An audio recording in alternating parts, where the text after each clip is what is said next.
Hi everyone, Paul Morbid here of Morbid Team Entertainment. In this video we're going to talk about B-roll.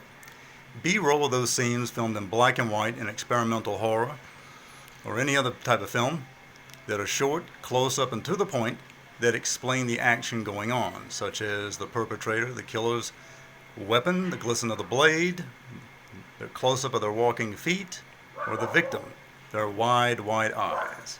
It's good to separate your cameras, such as B for B-roll, so you know what's going on as far as editing is concerned. This is also good if you're going to be filming on the fly and when you're commuting, using a camera such as Bolex, and you can catch different scenes in different areas at will. As far as being on set as well, this is also a key factor, of course.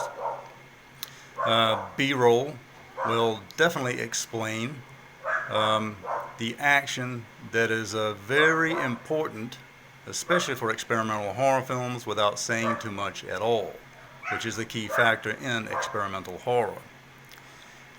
Again, you can use color or black and white in this, whichever way you prefer.